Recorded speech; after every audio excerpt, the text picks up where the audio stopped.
We're now entering week 3 of the trade war triggered by President Donald Trump. After the stock and bond markets delivered their early verdict, Trump hit the 90-day pause button on some tariffs this past week. But he jacked up the tax on imported goods from China.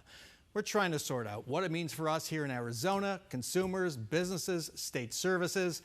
Joining us is Arizona State University economics professor Dennis Hoffman, director of the Seidman Research Institute at ASU, and the expert on how our economy works. Welcome back to Square Off. Great to be here, Bram. Good to see you. How many governors have you advised in your storied career? Oh, goodness, I'm losing track. I think it's 9. 9, okay, so you know your stuff. They depend on I'm you. old, maybe. You're old. You're a survivor, my friend. You're a survivor. We've seen how quickly this can all turn. I want to put a timestamp on this discussion. It is Friday. China has just retaliated with higher tariffs on American goods, and a new report shows consumers are feeling worse about the economy than at any time since the Great Recession.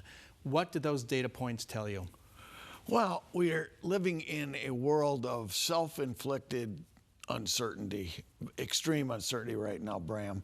And so economists are scratching their heads, but more importantly, businesses and the people that are trying to figure out where to put capital in place to build their businesses, to plan for the future, are very uncertain. And when they're uncertain, they freeze up. And clearly, consumers are pretty uncertain. Lowest readings since the Great Recession. Right. When we keep hearing talk of a recession. Are we going to talk ourselves into a recession, or was that happening anyways? Well, that is possible. That is possible. When you hear, that confidence is eroding, when you see Michigan's release on consumer confidence or the Commerce Board, those could be self-validating types of indicators. But what we've seen here in Arizona is a slowdown in the pace of retail sales spending. I've investigated it over the winter. Some of it's a little puzzling, but some of it actually was our success last fall. Do you know that the inflation rate, Bram, in Arizona year over year, last fall and into this spring is below 2%?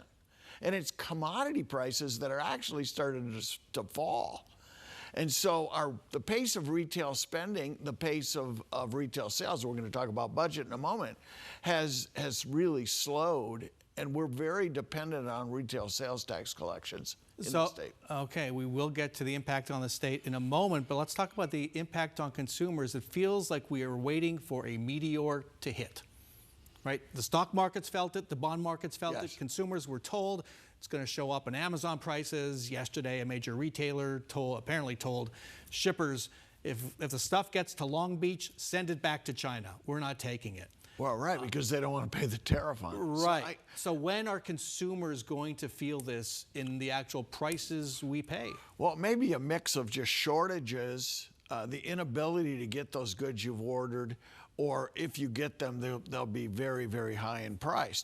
And what will that create? That might create a frenzy here in the short run to go out and beat the tariffs, try to take goods off the shelves. It's really difficult to predict because we've never been here before.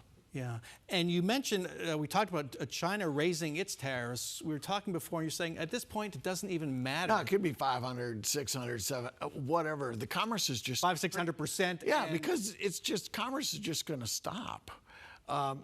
People aren't going to pay right now 2.5 times what they've been paying, for Chinese goods, unless they are absolutely essential to some form of production process, or you can pass them directly through to consumer. That's going to be very difficult. Let's talk about our trade partners, our largest trade partners, Mexico and Canada. They're kind of been lost in all this. Right, because we don't know exactly what preserve the fundamentals of the USMCA actually translates to on a day-to-day basis. It depends upon the whims, if you would, or the day-to-day decisions coming out of the administration. And the USMCA, the big trade agreement negotiated by Donald Trump, which kind of tore up. Yeah, right. And so therefore, we're negotiating new ones, and how solid are they going to be? So still waiting for the meteor to hit theirs. Unfortunately, we are. And Arizona is very, very dependent upon certainly Mexico and to some degree Canada as well. And we've built a lot of supply chains in Arizona dependent upon the fact that we get inputs, we get products, or we get partial assembly south of the border. We do the research and design up here. We assemble south. It's been a very lucrative symbiotic relationship, restored by Governor Ducey actually, over the last decade after bumps in the road, with 1070 and 2008 and 2009. So 3 weeks in, still a lot of unknowables. You've read a lot of the coverage. What do you think we're missing here or not quite getting right in talking about it or reporting on it? Oh, no, I think it's been reported correctly. What do you think needs to really pop out to folks? They really need to understand. Well, I think what's going to happen over time is when people feel the threat of actually losing their jobs. Most of the job cut announcements, and they've gone up dramatically, but a lot of it is associated with federal workers and federal contractors so far.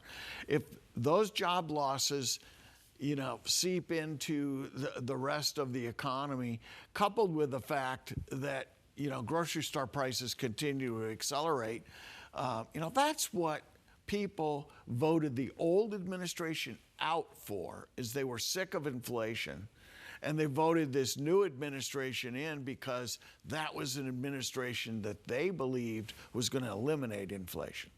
So far, we've seen no signs, zero signs, that this administration's taken any steps to eliminate inflation. And these tariffs could very well lead to inflation. Oh, absolutely. In fact, it's the opposite. And it's really ironic for Arizona because we more or less had it whipped. 1.6% last fall, year over year.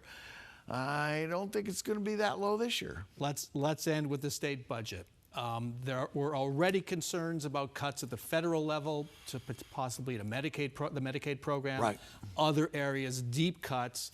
How could this new phenomenon, this trade war, affect calculations? What would you be advising the governor's staff to do right now when it comes to drawing up or redrawing up a budget? Well, again, my advice is only on the revenue side. The budget process is complicated enough, and you've got veterans of that process as some of your next guests. So I focus on revenues, and the revenue picture is just much more cloudy right now. Corporate income taxes and individual income tax flows have been solid. I think they're going to be solid this year. I think people have cash capital gains despite the loss in the market that may carry us into the next year, and the income tax may hold in for this year and next. I'm quite worried about sales taxes though, because if people stop buying big ticket items, they'll go down. Now, if inflation ensues, that'll push the price of goods up, and that'll be good for sales tax coffers, provided that people keep spending. And sales taxes, you told me a long time ago, are a big part of that. Oh, it's a huge part of state and local governments, absolutely. So don't overlook that. Dennis Hoffman, thank you so much for your insights. Bram, great to be here.